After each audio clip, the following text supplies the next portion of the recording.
एक चित्रकेतु नाम के एक राजा, जिन्होंने सब कुछ था, चित्रकेतु के पास पुत्र नहीं था। एक संत की कृपा से, एक संत जी से कहा, महाराज बेटा नहीं है, कृपा करो तो बेटा हो। संत ने कहा, राजन तेरी किस्मत में 7 जन्म तक बेटा नहीं है। राजा रोने लगे, महाराज एक जन्म तो काटा कटता नहीं, आपने 7 जन्म की भविष्यवाणी कर दी। क्या करूं, तेरी किस्मत ऐसी है तो मैं क्या कर सकता हूं। महाराज कुछ करो। संत ने भाग्य बदला, एक फल निकाला और कहा, लो अपनी पत्नी को खिलाना, बेटा होगा। मैया जी हो गई पंचायत। अब सुन लो, अब ध्यान दो। चित्रकेतु की किस्मत में बेटा नहीं था, पर संत ने भाग्य बदला और कहा, तुझे बेटा मिलेगा, पर याद रखना सुख और दुख दोनों देगा। राजा बोले, ठीक है। बड़ी पत्नी का नाम कृतद्युति था। फल खिलाया, कुछ दिनों बाद वो गर्भवती हुई। समय आया, सुंदर सा बच्चा पैदा हुआ, इतना बढ़िया था। राजा ने गांव में, नगर में घर घर लड्डू बांटे, बेटा हुआ, बेटा हुआ, बधाई ले लो, बधाई ले लो। खूब आनंद हुआ, उत्सव मनाया। एक रानी के बेटा हुआ था ना, बाकी रानियां जो थी उनको बेटा, राजा की बहुत सारी पत्नियां थी और बेटा एक को हुआ। और बाकी पत्नियों के अंदर जलन होने लगी कि राजा उससे ज्यादा प्यार करने लग गए हैं, जिसको बेटा हुआ हमको तो देखते नहीं। तब उन रानियों ने जलन के कारण उस नन्हे से बच्चे को जहर देकर के मार डाला। आज लोग इसलिए दुखी नहीं है कि हमारे घर खाने को नहीं है, दुख इस बात का है कि पड़ोसी 56 प्रकार का क्यों खा रहा है। दूसरों का उत्कर्ष देखकर, दूसरों की उन्नति देखकर लोग जले जा रहे हैं, मरे जा रहे हैं, परेशान हैं। यही इनके दुख का सबसे बड़ा रीजन है, कारण है। प्रिय भक्तों, उन रानियों ने उस बच्चे को, नन्हे से बालक को जहर देकर जो मारा, बच्चा जहर खाया, सोया, ऐसा सोया जागा ही नहीं। सुबह राजा रानी ने देखा मेरा लाल जागा नहीं, जाकर देखा तो मरा पड़ा। राजा रोने लगे, रानी विधाता को कोसने लगी, विधाता बड़ा निर्दयी है तू, अरे मारना था मुझे, मार दिया होता, मेरे नन्हे से बच्चे ने तेरा क्या बिगाड़ा था। अब रानी विलाप कर ही रही थी, तभी वहां देवर्षि नारद जी आ गए। नारायण नारायण। राजा क्यों रो रहे हो? महाराज देखिए ना, मेरा बेटा मर गया। नारद जी ने कहा, राजन इस सृष्टि का नियम है, जो आएगा जाना पड़ेगा, आना जाना सृष्टि का नियम है। किस किस के मरने पर तुम रोओगे, और रोने से होगा क्या। अब तो राजा बोले, महाराज मुझे ज्ञान मत दो, बस मेरा बेटा जिंदा करो, ऐसी कृपा करो कि मेरा बेटा जीवित हो जाए, मेरा बेटा जीवित हो जाए, ऐसी कृपा करो। अच्छा ठीक है। नारद जी ने लाख समझाया उस चित्रकेतु को, पर समझ में ना आया। अंत में स्वयं हाथ में जल लेकर नारद जी ने उस मरे हुए बच्चे के ऊपर डाला। भैया जी शांति से बैठ जाएं 15 से 20 मिनट के लिए, तो थोड़ा सा अच्छा लगेगा। आने जाने से लिंक बनती नहीं है सुनाने की, इसलिए कृपया आप जहां जगह मिले वहां बैठ जाएं, थोड़ी देर बैठ जाएं। अभी उत्सव होगा, ठाकुर जी का जन्मोत्सव, तब धूमधाम से हम लोग मनाएंगे, झूमेंगे, नाचेंगे, गाएंगे, पर थोड़ा कथा सुन लेंगे पहले। ना मैया बैठ जाओ मेरी माँ। अब शांति से, अब कोई खड़े ना होइएगा। श्री नारद जी महाराज ने जल उस मरे हुए मृत बच्चे पर छोड़ा। वो मृत बच्चा उठकर बैठ गया, खड़ा हो गया, जिंदा हो गया। राजा दौड़ पड़े, बेटा आ, तुझे अपने हृदय से लगा लूं और तुझे ढेर सारा प्यार कर लूं। उस बच्चे ने कहा, खबरदार पहले ये बताओ आप कौन हैं, आपका परिचय क्या है। पिता ने कहा, कैसा बेटा है तू, अपने पिता से परिचय पूछ रहा है। मैं तेरा पिता भूल गया, मैं तेरा पिता हूं। उस बच्चे ने जो बात कही मेरी माँ, वो आपके सुनने योग्य है, इसलिए मैं सुना रहा हूं। मैं वही बात सुनाऊंगा जो आपके सुनने के योग्य है। और मैं आपको बता दूं कि मेरी हर बात कौन बनेगा करोड़पति में 7 करोड़ से ज्यादा का कोई प्रश्न नहीं है, पर मेरी हर बात यहां 10-10 करोड़ से कम की नहीं है, हर एक बात। इसलिए कौन बनेगा करोड़पति ध्यान से सुनते हो ना, ये भी ध्यान से सुनो। वहां 7 करोड़ जीत जाओगे तो संसार का सुख मिलेगा, और मेरी एक बात पर अमल कर लोगे तो इस लोक से लेके उस लोक तक सुख मिलेगा। इसलिए हर बात 10 करोड़ की है, और मैं ये कहीं कहूं कि अनमोल है तो ज्यादा अच्छी बात हो जाएगी, पर फिर भी आपके सामने मैंने कीमत रखी। हर बात 10 करोड़ की है, इसलिए हर बात को सुनना है, क्योंकि हर बार आपको 10 करोड़ मिलने वाले हैं।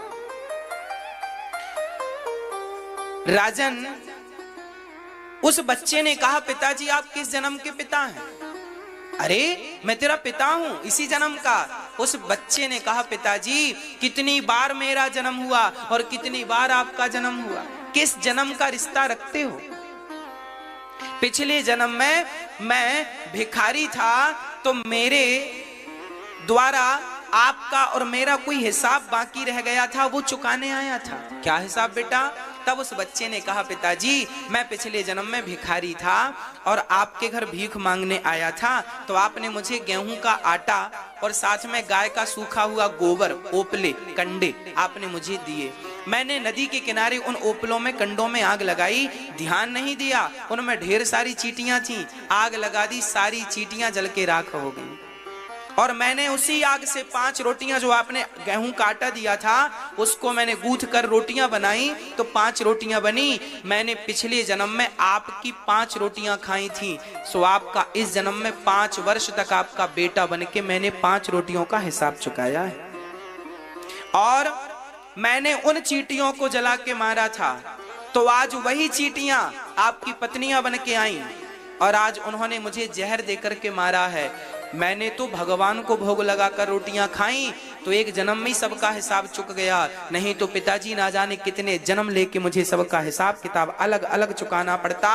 भगवत कृपा से एक जन्म में सबका हिसाब चुक गया। ये तो रही भागवत की कथा। अब ये कथा व्यास जी ने इस भागवत में क्यों रखी है?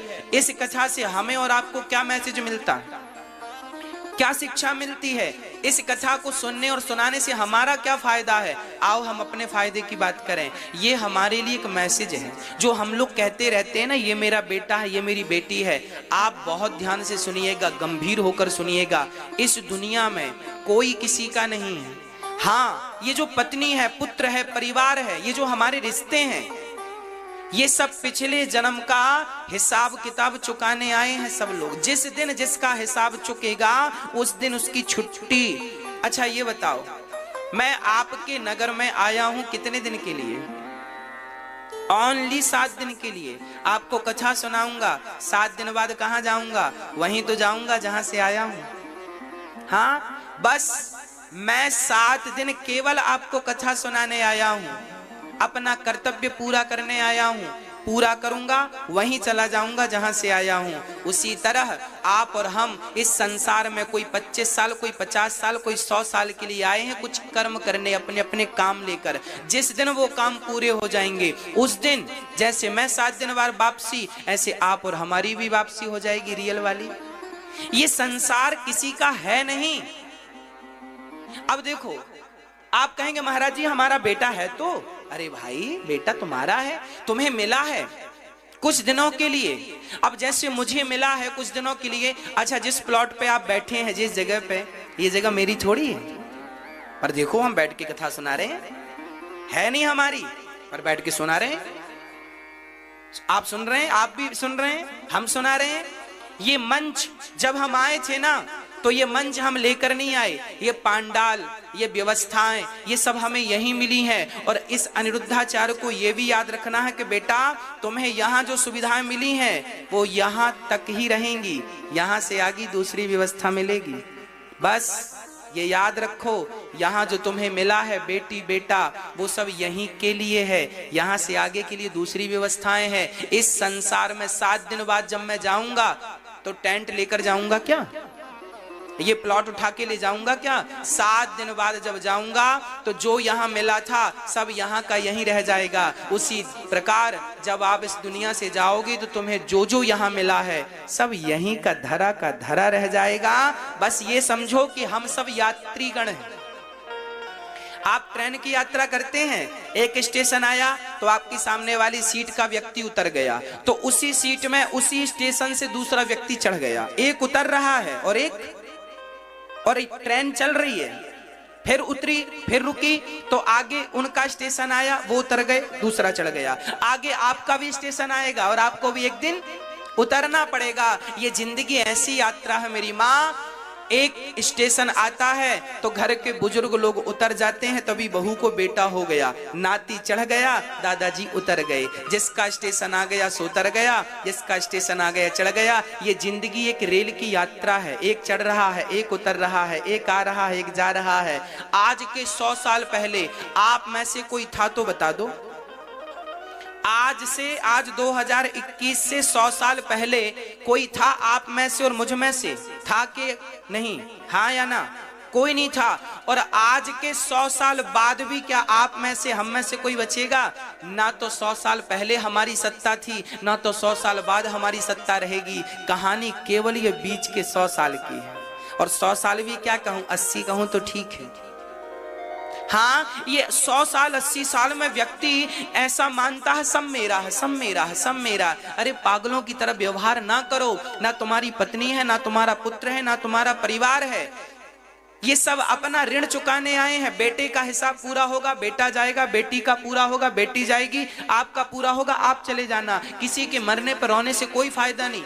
बेटा चला गया, बेटी चली गई, पत्नी चली गई, पति चला गया। अरे आया है सो जाएगा। राजा रंग फकीर एक सिंहासन चढ़ चला, एक बंधा जंजीर, बचा कौन? नाम तो बताओ। किसकी सत्ता रह गई? किसकी हस्ती बची है? सबकी तो मिट्टी में मिल गई। और आपकी भी कितने दिन रहेगी? एक दिन दीवार में टंगे नजर आओगे, एक माला पहने हुए दक्षिण तरफ। हाँ या ना?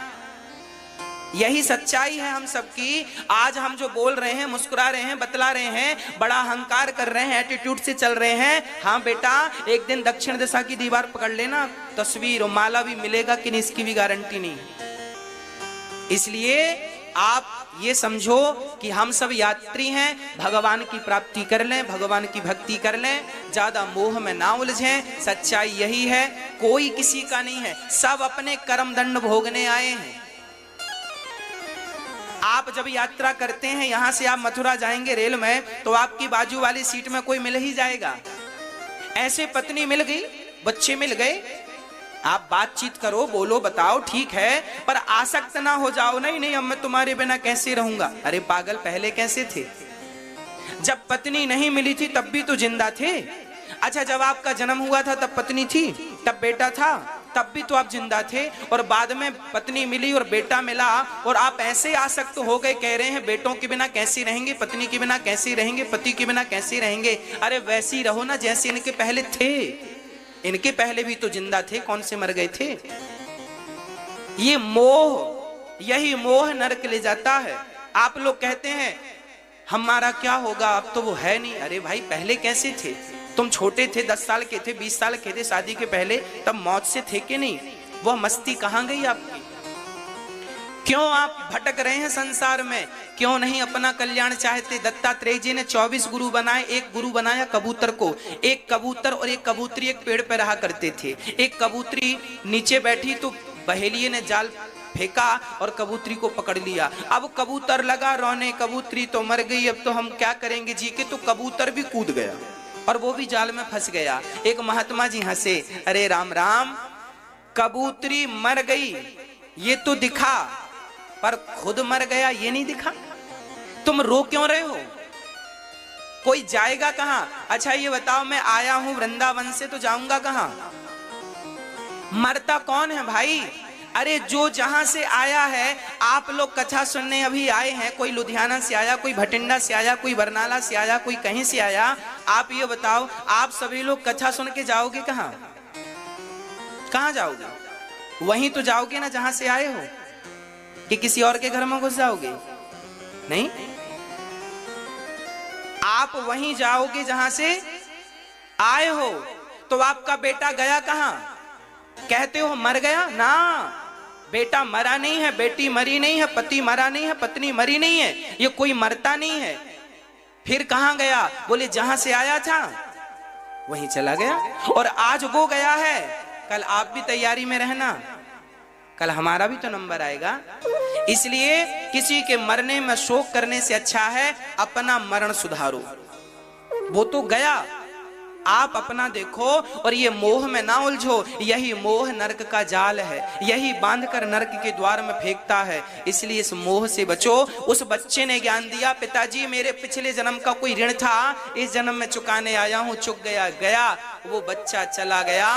अब तो आंख खुल गई और वही चित्रकेतु इस जन्म में वृत्तासुर बना और इंद्र के हाथों मारा गया। एक बार भगवान प्रहलाद जी के लिए खंबा चीर के प्रकट हो गए। भक्तों, आप ये कथा टीवी के साथ साथ अपने मोबाइल पर यूट्यूब पर भी देख रहे हैं। आप अपने मोबाइल पर अनिरुद्धाचार्य जी यूट्यूब पर डालिए, ये कथा आपको आगे यूट्यूब पर सुनने को मिलेगी। और आप चैनल को सब्सक्राइब जरूर करें। आप सभी के प्यार से 20 लाख लोगों का परिवार होने वाला है यूट्यूब पर। सब्सक्राइबर्स होने वाले हैं 20 लाख, 19.5 लाख पार कर चुके हैं। 19.5 लाख लोग यूट्यूब पर कथा सुनते हैं प्यार से। इतना बड़ा परिवार है गौरी गोपाल परिवार, ये दास अनिरुद्ध का परिवार इतना बड़ा है। 20 लाख लोग जुड़े हैं केवल यूट्यूब से। आप भी चैनल को सब्सक्राइब करें और आप भी हमारे परिवार में जुड़ जाएं और औरों को भी प्रेरित करें, प्रोत्साहित करें, ताकि और लोग भी कथा से जुड़ें। अब एक बार भगवान प्रहलाद जैसे भक्त के लिए आ गए। एक हिरण्यकश्यपु नाम का दुष्ट था, अपने बच्चे को बहुत सताता था। क्यों सताता था? केवल इसलिए कि वो भगवान का नाम जपता था, नारायण नारायण जपता रहता था। तो प्रहलाद जी के पिता ने कहा कि इसे फेंक दो पहाड़ से। पहाड़ से ले जाकर फेंका तो स्वयं भगवान का नाम प्रहलाद जी विश्वास से जपते रहे। अच्छा, प्रहलाद जी से एक चीज सीखनी चाहिए कि कितनी भी जीवन में विडंबना आवे, विषम परिस्थिति आवे, पर अपने भगवान पर विश्वास बनाए रखिएगा। यदि विश्वास डगमगाया तो नुकसान होगा, और यदि विश्वास नहीं चूका, विश्वास नहीं डिगा, तो आपका बाल भी बांका नहीं होगा। प्रहलाद जी को पहाड़ से फेंका हिरण्यकश्यपु ने, पर विश्वास था कि भगवान बचाने वाले हैं और पिताजी मारने वाले हैं। देखता हूं कि आज जीत भगवान की होती है कि पिताजी की होती है। तो जीत भगवान की हुई। भगवान ने प्रकट होकर प्रहलाद को गोद में धारण कर लिया और नीचे उतार दिया। प्रहलाद को बचा हुआ देखकर हिरण्यकश्यपु दंग रह गया, इसे मैंने पहाड़ से फेंका या फिर? तब होलिका नाम की बहन थी हिरण्यकश्यपु की सगी, उसे ब्रह्मा जी ने वरदान दिया था तुम्हें आग जलाएगी नहीं। तो वो होलिका गोद में लेकर बैठ गई। अच्छा, वरदान इसलिए मिला था कि कोई जल रहा हो तो तुम उसे पकड़कर निकाल लो, मदद करने के लिए दिया था वरदान, पर वो तो दुरुपयोग करने लग गई। अब ले लेके बैठने लग गई गोद में। अब भगवान ने कहा वरदान का दुरुपयोग करोगी तो वही वरदान तुम्हें जलाकर भस्म करेगा। और वही वरदान होलिका जलकर राख हो गई। प्रहलाद का बाल भी बांका नहीं हुआ। देखिए भक्ति की शक्ति, जब आपका विश्वास अपने इष्ट में इतना प्रबल होता है तो आग भी आपका बाल भी बांका नहीं कर सकती, आग भी शीतल हो जाती है उन भक्तों के लिए जो भगवान की शरणागति ग्रहण कर लेते हैं। प्रभु मैं आपका और आप मेरे, मैं तीसरे को जानता ही नहीं। तब हिरण्यकश्यपु ने पढ़ने के लिए भेज दिया, जाओ संडा मर्क के यहाँ पढ़ने भेजा। और जब प्रहलाद जी पढ़कर आए तो हिरण्यकश्यपु ने पूछा तुमने कौन सी विद्या पढ़ी? तब प्रहलाद जी ने नवधा भक्ति सुना दी। श्रवणम कीर्तनम विष्णु स्मरणम पाद सेवनम अर्चनम वंदनम दास्यम सख्यमात्मनिवेदनम। पहली भक्ति है श्रवणम। भक्ति कितने प्रकार की होती हैं भैया जी? भक्ति कितने प्रकार की होती हैं? बताओ भक्ति कितने प्रकार की होती हैं? आप बताइए कितने प्रकार की होती हैं? अरे हमें तो लगा आपको पता होगा। भैया आप बताओ। हाँ, हमारी माताएं सब जानती हैं। भक्ति होती है 9 प्रकार की। कौन कौन सी? पहली भक्ति है श्रवणम, कथा सुनना। आप क्या कर रहे हैं? पहली भक्ति कर रहे हैं। दूसरी भक्ति है कीर्तनम, कीर्तन किया करो अपने घर में आधा घंटा रोज, सीताराम सीताराम सीताराम, राधे श्याम श्रीमन नारायण, हरे कृष्ण। कोई एक कीर्तन पकड़ लो और रोज कीर्तन करना चाहिए। एक मैया बोली गुरुजी हमें कोई ऐसा मंत्र बताओ कि हमारा दुख दूर हो जाए। तो हमने कहा जाओ राधे श्याम। बोला नहीं महाराज जी कुछ और बताओ। हमने कहा कुएं में कूद जाओ, सबसे बढ़िया सारे दुखों से मुक्ति। अरे महाराज जी कुआं में कूदा रहे हो? हमने कहा जब हमने कहा राधे श्याम जपा करो तो तुम तो विश्वास नहीं किया तुमने। और मंत्र बताओ। अरे राधे श्याम से भी बड़ा कोई मंत्र है? सीताराम से भी बड़ा कोई मंत्र है? श्रीमन नारायण से भी बड़ा कोई मंत्र है? अरे विश्वास करोगे तब तो ये मंत्र कारगर सिद्ध होगा। राम नाम में क्या करना पड़ेगा? बोलो, राम नाम में क्या करना पड़ेगा? विश्वास। यदि विश्वास है तो ये नाम सफल होगा, यदि विश्वास नहीं है तो इस नाम का कोई मूल्य नहीं। चलो मैं आपको विश्वास पर एक बात सुनाता हूं। एक गुरुजी से चेले ने कहा कि गुरुजी ये राम नाम जपने से क्या होगा, इसका क्या मूल्य है? राम नाम का क्या मूल्य है? कृष्ण नाम का क्या मूल्य है? तब गुरुजी ने कहा जा। गुरुजी ने एक पत्थर दिया चेले को, कहा जा इसकी बाजार में कीमत पूछ के आ, बेचना मत, बस पूछना कि इसकी मार्केट में कीमत क्या है। हाँ अब ध्यान से सुनिएगा, बैठ जाइए शांति से। अभी थोड़ी ही देर में हम जन्मोत्सव का दर्शन करेंगे। आपको जल्दी तो नहीं है? हाँ अच्छा ठीक, फिर ठीक है। आपको जल्दी नहीं है तो फिर हमें भी जल्दी नहीं है। अच्छा सुनिए, एक गुरुजी ने चेले को एक पत्थर दिया और कहा जाओ इस पत्थर की कीमत पूछ के आओ, मार्केट में क्या होगी। तो चेला गया और सब्जी वाली की दुकान में पूछा, भैया सब्जी वाले ये इसकी क्या कीमत दोगे, इसका मूल्य क्या दोगे हमें? सब्जी वाले ने कहा पागल, पत्थर उठा के ले आया, पत्थर का भी कोई मूल्य होता है? चल हम तुझे आधा किलो टमाटर दे देंगे, हमारे तौलने के काम आएगा पत्थर, यदि तुझे चाहिए। सब्जी वाले ने उसकी कीमत लगाई आधा किलो टमाटर, ठीक है। अब वो वहां से उठा तो वो पत्थर लेके गया एक स्टील वाले की दुकान में, भाई इसकी क्या कीमत दोगे? स्टील वाला बोला भाई ये तो पत्थर है, इसकी क्या कीमत है, पर तुम्हें जरूरत है तो मैं आधा किलो स्टील दे दूंगा, ले जाओ। अरे आधा किलो स्टील नहीं, हमें बेचना नहीं है।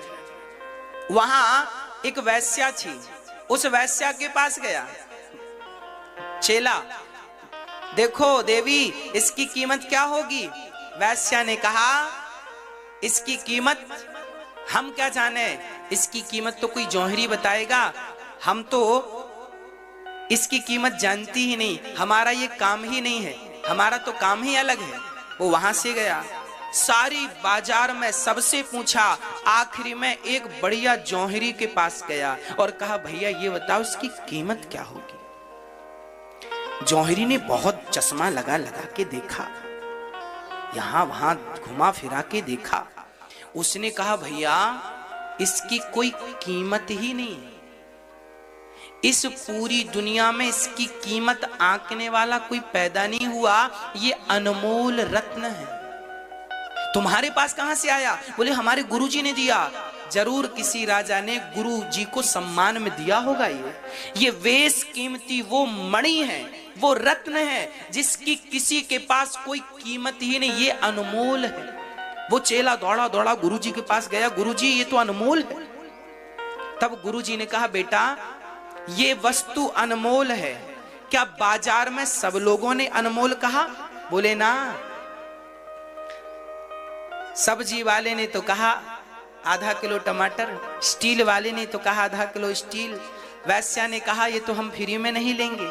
और बाजार में हजारों दुकान में घूमा, 1000 दुकानों में जाने के बाद भी इसकी कीमत सही आंकी नहीं गई। इसकी सही कीमत वही आंक सका जो इसको जानता था। उसी प्रकार मेरी माँ, राम नाम ही वो हीरा है। जो कोई जौहरी हो तो उस राम नाम की कीमत को जाने। वो राम नाम अनमोल है। वो वही नाम है जो एक नाम से भवसागर पार तरा जा सकता है। पर जब कोई जौहरी हो उस राम नाम का, तब तो कीमत आंके। तब कोई जौहरी ही नहीं है तो किसके सामने हम राम नाम कहें? राम नाम को भी समझने के लिए तो जौहरी चाहिए। राम क्या है? गुरु गोविंद साहब कौन है? ये कौन जानेगा? सब जानेंगे क्या गुरु गोविंद साहब कौन है? रामदास जी कौन है? सब जानेंगे क्या? तुलसीदास जी कौन है? सब जानेंगे क्या? कबीरदास जी कौन है? सब जानेंगे क्या? मीराबाई कौन है? सब जानेंगे क्या? ये तो वही लोग जानेंगे ना जो भक्ति जानते हैं।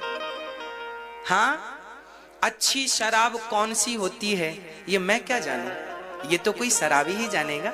बढ़िया वाली शराब कौन सी होती है, बढ़िया वाला गांजा कौन सा होता है ये मैं क्या जानूं? कोई गंजेड़ी जानेगा। बढ़िया वाली चरस क्या होती है ये मैं क्या जानूं? कोई चरसी जानेगा।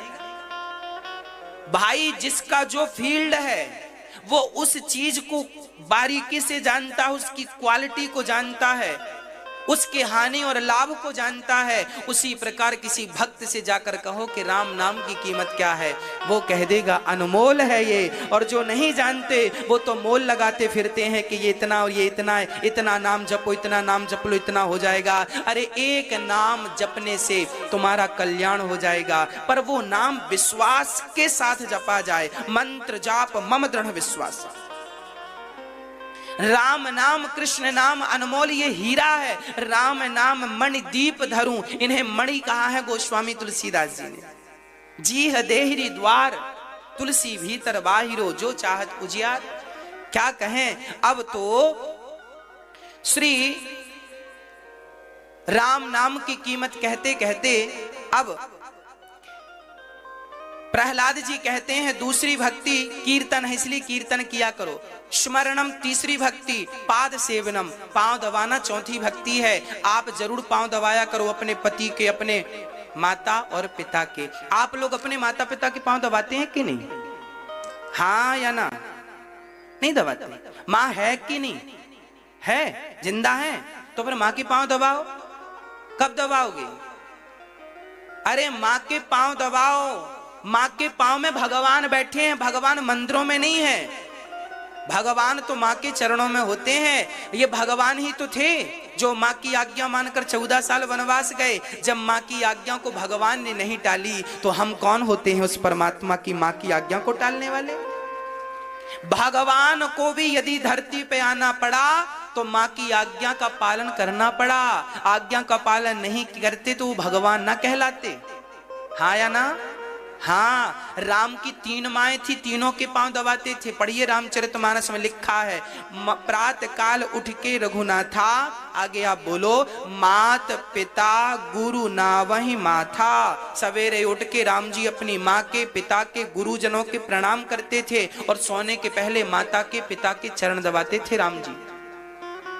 माँ के चरणों में भगवान होते हैं, इसलिए पांव छूने की परंपरा है। माथे को माथे से टिकाने की परंपरा नहीं है, माथे को चरणों में रखने की परंपरा। अच्छा, पांव ही क्यों छुए जाते हैं? माथा क्यों नहीं छुआ जाता? क्योंकि माइंड तो यहाँ होता है, बुद्धि तो यहाँ पांव में। होता क्या है?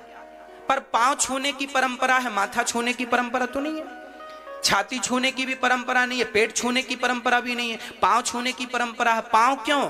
क्योंकि पांव में भगवान नारायण का वास होता है। हमारे शरीर के हर अंग में देवताओं का वास होता है। हाथ के देवता इंद्र हैं, चंद्रमा बुद्धि के देवता हैं, ब्रह्मा जी मन के देवता हैं। चंद्रमा मन के देवता, चंद्रमा बुद्धि के देवता ब्रह्मा जी। परंतु पांव के देवता कौन है? बोले चरणों के देवता स्वयं भगवान नारायण है। भगवान को पाना हो तो कहां मिलेंगे? संपूर्ण शरीर में भगवान नहीं, केवल चरणों में भगवान का वास होता है। चरणों को इसलिए छुआ जाता है क्योंकि ये प्रणाम जो तुम किसी को करते हो वो प्रणाम उस व्यक्ति को नहीं होता, वो प्रणाम भगवान को होता है। वो प्रणाम भगवान को होता है। इसलिए प्रणाम कीजिए। जैसे आज अमेरिका यदि हमारे भारत के प्रधानमंत्री को गाली दे दे तो वो गाली केवल प्रधानमंत्री को नहीं होगी, वो गाली 135 करोड़ लोगों को होगी, क्योंकि 135 करोड़ लोगों की भूमिका में इस समय प्रधानमंत्री जी हैं। हाँ या ना?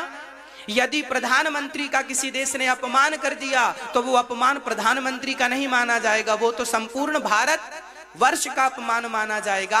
उसी प्रकार जब आप किसी को बेइज्जत करते हैं, बेइज्जती करते हैं, तो वो बेइज्जती उस व्यक्ति की नहीं करते, बल्कि उस व्यक्ति को बनाने वाले परमात्मा की आप बेइज्जती करते हैं। और जब आप किसी का सम्मान करते हैं तो उस व्यक्ति का सम्मान, जब हमारे देश के प्रधानमंत्री का सम्मान किसी और देश में होता है तो वो सम्मान प्रधानमंत्री का नहीं है, वो सम्मान हमारे संपूर्ण भारत का होता है। उसी प्रकार जब आप किसी व्यक्ति का सम्मान करते हैं, अपनी माँ का, पिता का, पति का, अतिथि का, किसी जरूरतमंद का सम्मान करते हैं, तो वो सम्मान साक्षात परमात्मा का सम्मान माना जाता है। वह ईश्वर है, ईश्वर की सृष्टि है वो। इसलिए परमात्मा मानकर सेवा कीजिएगा सबकी। हाँ, सेवा पांव दबाना सेवा है। लक्ष्मी जी सदा नारायण के पांव दबाती हैं। जिस घर की स्त्री सदा अपने पति के चरण दबाती है उस घर में कभी लक्ष्मी की कमी नहीं होती। इसलिए सदा पत्नियों को पति के पांव दबाना चाहिए, सदा पुत्रों को अपने माता पिता के पांव दबाना चाहिए और पांव दबाकर ही सोना चाहिए, बढ़िया नींद आएगी। कहते हैं भगवान का आशीर्वाद टाला जा सकता है पर माँ की दुआ नहीं टाली जा सकती। माँ की दुआ कभी खाली नहीं जाती, ये बात भगवान से टाली नहीं जाती। और बर्तन मांज कर 4 बच्चों का पेट भर देती है माँ, उन 4 बच्चों से एक बूढ़ी माँ पाली नहीं जाती। यही तो दुर्भाग्य है, 4 बच्चों से एक माँ नहीं पाली जाती। इसलिए तो दास अनिरुद्ध को माँ की सेवा के लिए आगे आना पड़ा। इसलिए कहता हूं अपनी माँ को पहचानिए। कल को माँ मर जाएगी तो रोगे कि माँ मर गई, माँ मर गई, माँ मर गई, और फिर बाद में तस्वीर ढूंढते फिरोगे और दिया जलाते फिरोगे। अरे जिंदा है तो हंसा लो ना उसे, सेवा कर लो ना उसे। मरने के बाद तो जमाना आरती उतारता है भाई, फॉर्मेलिटियां ना किया करो रिश्तों में। आज ना सारी लोग फॉर्मेलिटी में निर्भर हैं, सब मरने के बाद ही रोने पहुंचते हैं, जिंदा में कोई सहारा देने नहीं जाता। मर जाए आदमी तो शॉल चादर सब उड़ाते हैं, जिंदा है तो एक रुमाल भी जरूरत पड़ने पे नहीं देते, एक नन्हा सा कपड़ा नहीं देते, और मर जाने पे शॉल चादर सब उड़ाते। क्या कहें भाई, ये रिश्ते फॉर्मेलिटी ना बने, नहीं तो दुर्गति हो जाएगी। हाँ, 5वीं भक्ति है भगवान का नाम जपना, 6वीं भक्ति है सरल हो जाना, 7वीं भक्ति है सब में भगवान का दर्शन करना, 8वीं भक्ति है संतोष करना, और 9वीं भक्ति है भगवान के चरणों में आत्मसमर्पण कर देना। प्रभु मैं तेरा हूं तू मेरा है। जब अपराधी पुलिस के सामने आता है, हमारे देश की मिलिट्री के सामने आता है, जवान के सामने आता है आतंकवादी, तो क्या कहता है आतंकवादी? हमारा जवान कहता हाथ खड़े करके आ जाओ, तो आतंकवादी सरेंडर कैसे करता है? ऐसे हाथ खड़े करके कैसे करता? हाँ, गोली मत चलाना, हमारे हाथ उठा के आता।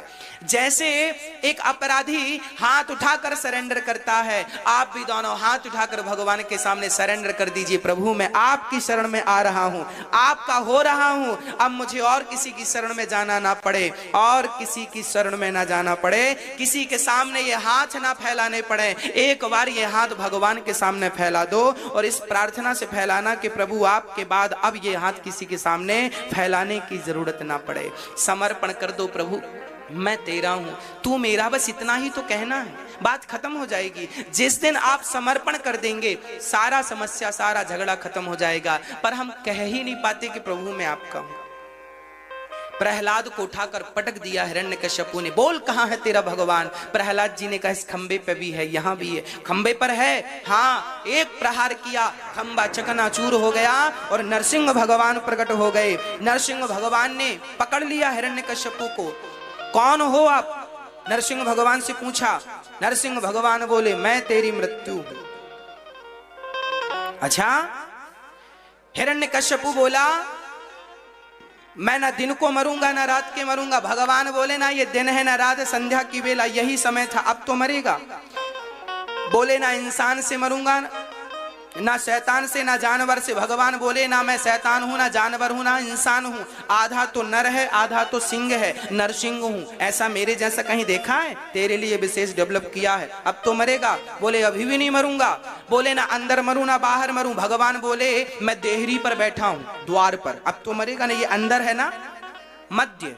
बोले अभी भी नहीं मरूंगा, ना अस्त्र से मरूं ना शस्त्र से मरूं, ना जड़ से मरूं ना। देखिए कितना चतुर है ये हिरण्यकश्यप। कहता है ना अस्त्र से मरूं ना शस्त्र से, ना जड़ से ना चेतन से। जड़ अर्थात बाण धनुष ये सब जड़ वस्तुएं हैं, और चेतन सुदर्शन ब्रह्मा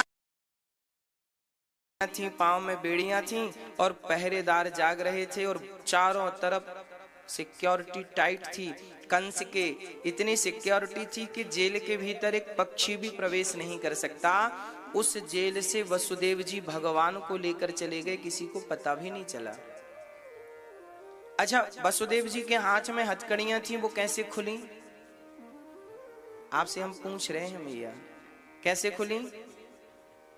अपने आप। जेल के ताले कैसे खुले? अपने आप ना। ना तो हथकड़ियां अपने आप खुली, ना तो जेल के ताले अपने आप खुले। फिर कैसे खुले? बोले सारे बंधन की चाबी है कौन?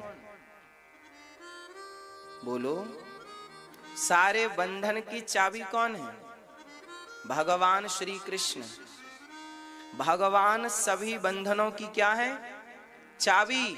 वो किसी के हाथ लग जाए, कृष्ण रूपी चाबी किसी के हाथ लग गई तो दुनिया का कोई भी ताला ऐसा नहीं है जो कृष्ण खोल ना दे। वसुदेव जी ने कृष्ण को लिया। जैसे ही उन्होंने भगवान को अपनी गोद में लिया, अपने आप जेल के ताले खुल गए, हथकड़ियां खुल गईं, बेड़ियां कट गईं। अरे भगवान को लेकर कोई चले तो सही, भगवान को हृदय में धारण करे तो सही। कोई भगवान को लेकर यदि चलेगा तो निश्चित ये मान के चलिएगा कि संसार के हर बंधन से वो मुक्त हो जाएगा। आप और हम भी यदि बंधन से मुक्त होना चाहते हैं तो केवल भगवान को लेकर चलने की आदत बना लें। अभी हम संसार को लेकर चलते हैं, अभी हम ज्यादा चिंतन किसका करते हैं? विषयों का, संसार का, परिवार का। हम चिंतन ही तो नहीं बना पा रहे हैं भगवान का। और बनाना क्या है? आपको अपने घर का कोई काम रोकना नहीं है, आपको अपने घर के सारे काम करते हुए चिंतन भगवान का करना है। ये आदत बनाना है, ये अभ्यास से आएगा, ये लाना है। ये ले आए तो जीत आपकी है, वरना हार जाओगे।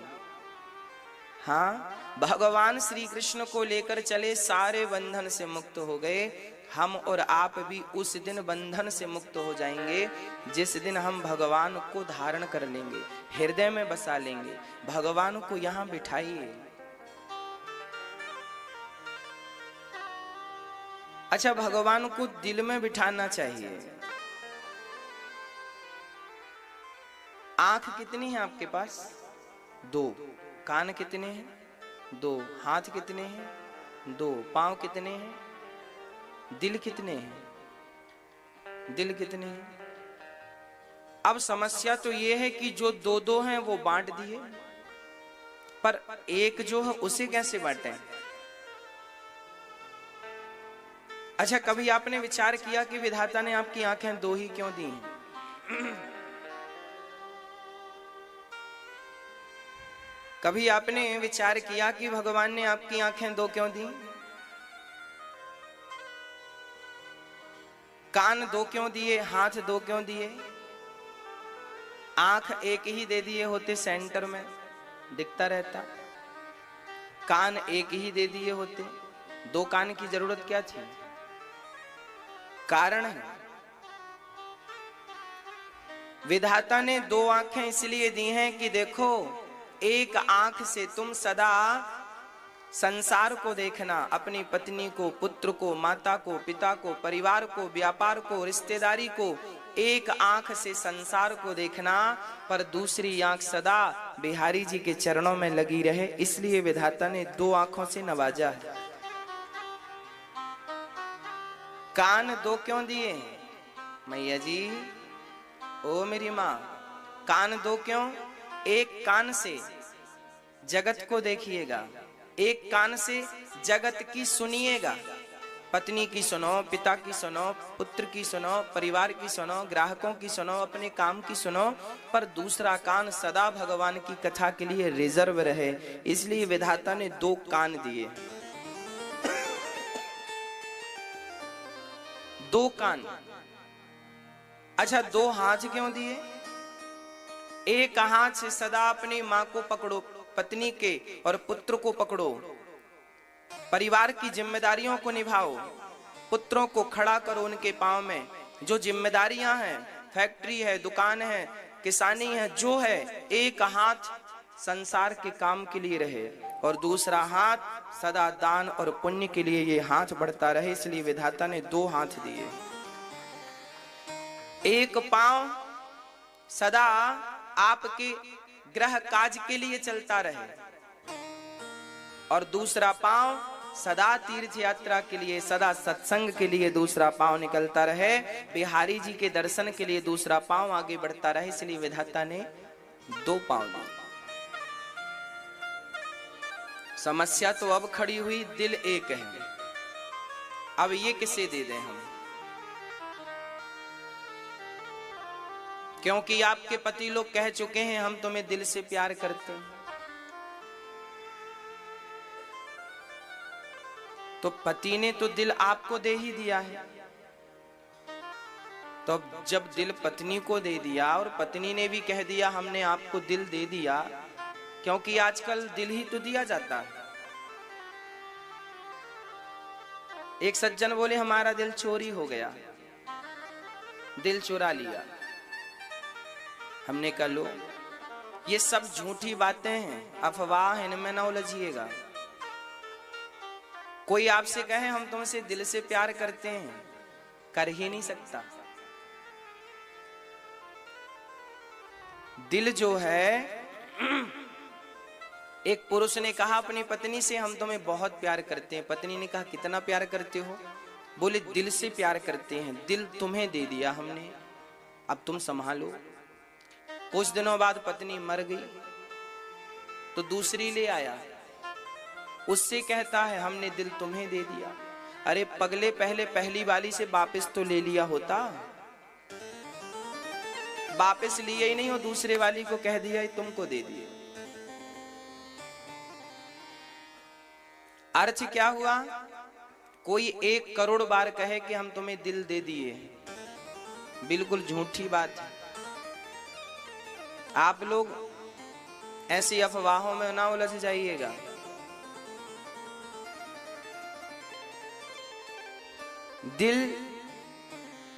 दिल केवल भगवान को देना चाहिए। अब प्रश्न ये खड़ा कि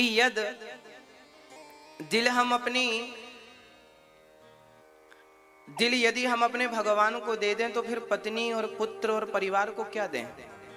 इनको भी तो कोई स्थान देना ही पड़ेगा भाई। अब भाई हैं अपने तो निभाना तो पड़ेगा। संबंध बनाए हैं पत्नी से, पति से, पुत्र से, तो निभाना पड़ेगा, भाग तो जाएंगे नहीं।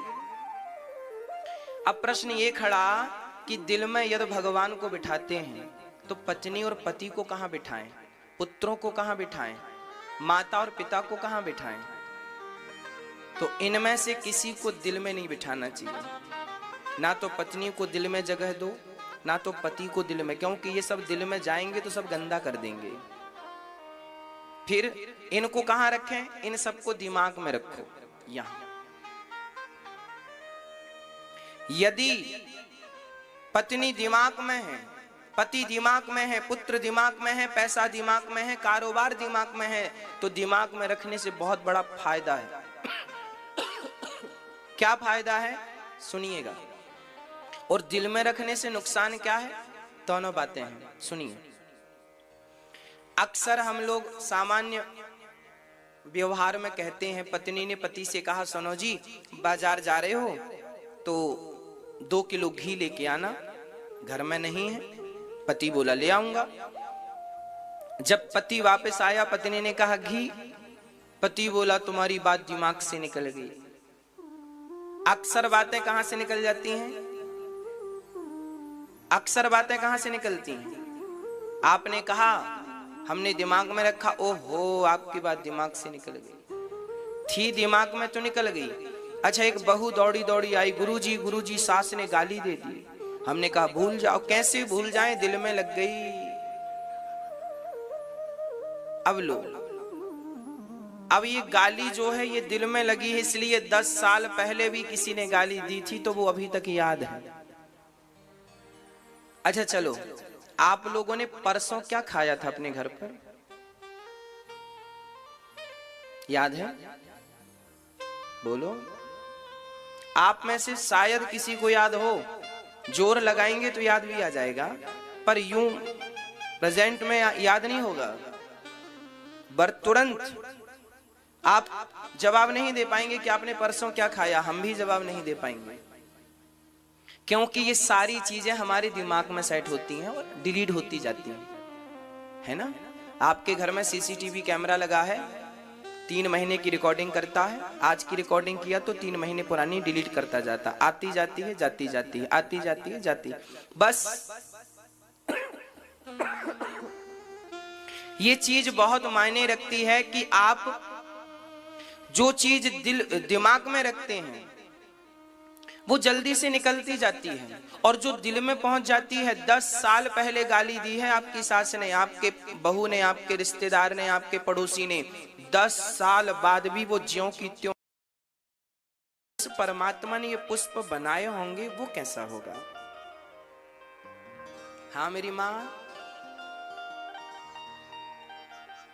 आज नंद बाबा झूम रहे हैं। अभी नंद बाबा लाला का उत्सव मना ही रहे थे कि तभी याद आया कि हमें कंस का कर चुकाने जाना है। तो नंद बाबा छकड़ों में सामान रख के कंस का कर चुकाने चल पड़े। तभी भगवान श्री कृष्ण को मारने के लिए पूतना मौसी आ गई। पूतना लोक बालघिनी राक्षसी रुधिरासना जिघांसयापहरये स्तनं दत्वाप सदगतिम। एक राक्षसी थी, नाम था पूतना। ये पूतना मौसी जो थी ना, बच्चों का रक्त पिया करती थी। इन्हें खून पीने का बड़ा शौक था। बच्चों को मारती और रक्त पी जाती।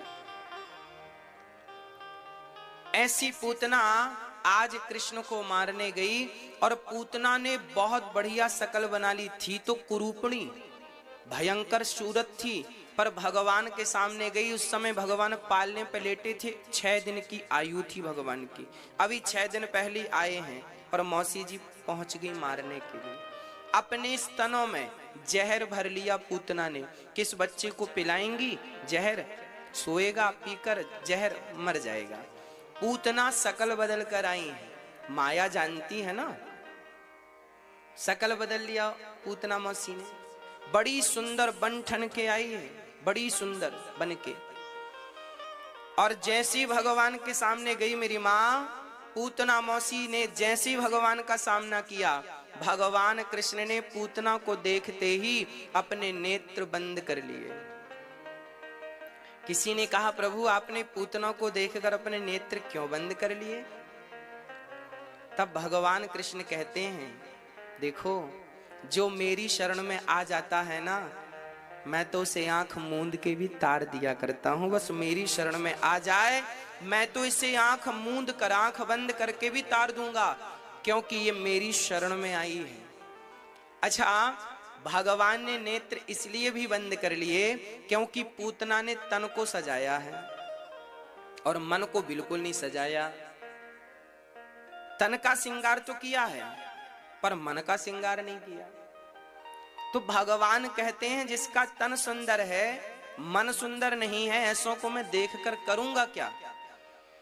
तो भगवान ने नेत्र बंद इसलिए कर लिए, मानो भगवान ये कहना चाहते हैं कि जिनका तन सुंदर है पर मन सुंदर नहीं है, ऐसों को मैं देखना भी पसंद नहीं करता, इसलिए नेत्रों को बंद कर लिया भगवान ने। नेत्र क्यों बंद कर लिए भगवान ने? क्योंकि पूतना का तन सुंदर है और मन में तो कपट भरा है। और राम जी कहते हैं कि निर्मल मन जन सो मोहि पावा, मोहि कपट छल छेद्र न भावा। भगवान कहते हैं हमें कपट बिल्कुल पसंद नहीं है। अच्छा, कपट किसे कहते हैं आप बताओ? 2 दिन पहले हमने बोला था आपको। आज